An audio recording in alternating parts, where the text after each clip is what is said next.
तस्मै श्री गुरवे नमः। सर्वप्रथमे उपस्थित समस्त गुरुजन मानकर श्री चरण रे मोर कोटि कोटि प्रणाम। गत वर्ष ठीक आज दिन तो मोटा परवर्ती दिन कारण आज दिन राति सार ध्यान देइतिला आमे खबर पाइला को सकाळ हेइ गेतिला एवं आमे माने मध्ये सार सभाघर रे अनुष्ठान तरफ जहा यथा संभव सहयोग करी सार कार्यक्रम अंशग्रहण करथिलु एवं सेहि दिन हम विश्व सार घोषणा करथिले ए अनुष्ठान थिबा पर्यंत एवं आमे माने एठी थिबा पर्यंत प्रति वर्ष निश्चित भाव रे सार स्मृति जान सभा आयोजन करिबा एवं सार संपर्कित जो माने सार को भल भाव जानछन सार संपर्क जानछन से माने को अतिथि भाव रे आमंत्रण करी ए कार्यक्रम को परिचालना करिबा ता मध्ये प्रबल वर्षा पाखा पाखी मासे 1.5 मास समझ जानछन होउची वर्षा टाइम टेबल नै कोन सकाळ होउची कोन दी पर होउची आमे आशा करथु काल रात्रि वर्षा कमितरा सकाळ नहले आमे आउ टिके भल भाव रे ए कार्यक्रम को करथान जा जो प्रकृतिर साथे मोर गुरु आजी मैं जहां का उद्देश्य ए कार्यक्रम रो आयोजन करछन्ते तांको विषय जदि आलोचना करा जिवो दिन दिन राति पाइली जिवो मास मास तार अंत हे परिबो नाही एभली 20-25 किलोमीटर दूर रे आउ गोटे ब्लॉक रे तांकर जन्म किंतु कर्म परिस्थिति थिला आंठी पंता एवं जेतबे इलेक्ट्रिसिटी नथिला 99 वर्षरे आम ए अंचल को करेंट आसला सेतबे लंठन आलुओ बत्ती आलुओ डिबिरी आलुओ सेतबे सार गोटे महाविद्यालय रो सुযোগ लाभ करछन सार स्वहस्ତରେ तैयारी एवं सार निज आंतरिक विकास ताको मन भीतर स्वप्न थिला ताको से साकार करछन्ती हाई स्कूल टी नथिला प्रथमे सार जोग देथिले बहुत माइनस स्कूल में जा कहूची सार परवर्ती समय सार कहि परिबे माइनस स्कूल थिला तापर हाई स्कूल तैयारी कले तापर +2 कॉलेज तैयारी कले एवं वैषयिक जो विद्यालय वोकेशनल जा कहूछु हमें पिला माने किछि कर्म संस्थान पाई परिबे सार ताको मध्य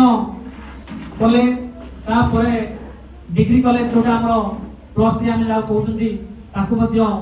परवर्ती समय करचंती बैंक करचंती मेडिकल करचंती जहा एठी अनेबो जहा आखि हमरा पडुची आखि जहा हम देखा जाउची सबु सारकर हाथ तैयारी अनुष्ठान आउ ए अंचल जो माने डॉक्टर कतरो आरंभ करी बड़ बड़ प्रोफेसर लेक्चर विभिन्न क्षेत्र में वर्तमान एस्टाब्लिश हेइ सचंती निजको प्रतिष्ठित करचंती सबु सेही महान तांकर आशीर्वाद तांकर स्नेह श्रद्धा भल पाइबा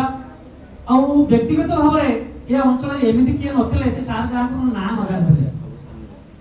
आमे जो माने 88 स्कूल बदे 1999 तो आमे एठी अष्टम पाठ पढिलु सार हमको व्यक्तिगत द्वारा हमर ना सब जानथिले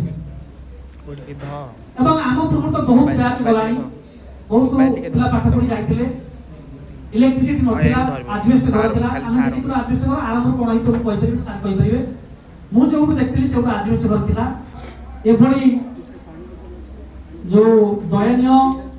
परिस्थिति थिला आम अंचल रे से समय रे जने महामानव भाव रे अवतीर्ण होई आम ए अंचल रे ए अंचल शिक्षार आलोकवर्तिका प्रज्वलन करी आज आम मान को तांकरे आशीर्वाद एवं तांकर अंतरर भल पाइबा जो संभव होईची एवं जेते अनुष्ठान तुम आज उपभोग करछ बैंक कतरो मेडिकल कतरो आज घरे पखाला खाई करे एठी पाठ पढिबा जो सुजोग सार से अनुभव कले ते रास्ता घाट तो अवस्था या पिला माने दूर जाई पाठ पढि परिबा गरीब पिला माने स्वाभाविक भाव रे तनो तांकर जो मन भीतर थिबा स्वप्न से साकार कर पारतले आउ केतोटी कथा से हमकु कहउतले प्राय तो हम अनुष्ठान को प्रति वर्ष आसंती हमें सार को अनुरोध कर डाकू विभिन्न फंक्शन में सारा हम किसी कथा मन भीतर रहीगला जहाँकि असमय अकाल चलीगले किसी कथा रहीगला जहाँ पूर्ण हो पारानी आठी जो मैंने आम ये अंचल जो मैंने अच्छा मुरबी अच्छा लोक मान आंतरिक उद्यम केते मात्रा सफल करने जारी रहा समय अपेक्षा बेसी किसी कहबी क्या महान गुरु मैंने अच्छा सार सहित प्रत्यक्ष भाव में जड़ित आम अनुष्ठान में जोग अनुष्ठान तरफ समस्त कृतज्ञता जनाऊँ समस्त अनुरोध करी सार संपर्क में जे जहाँ जानते से मत रखिए। मुझे बर्तमान बेसी समय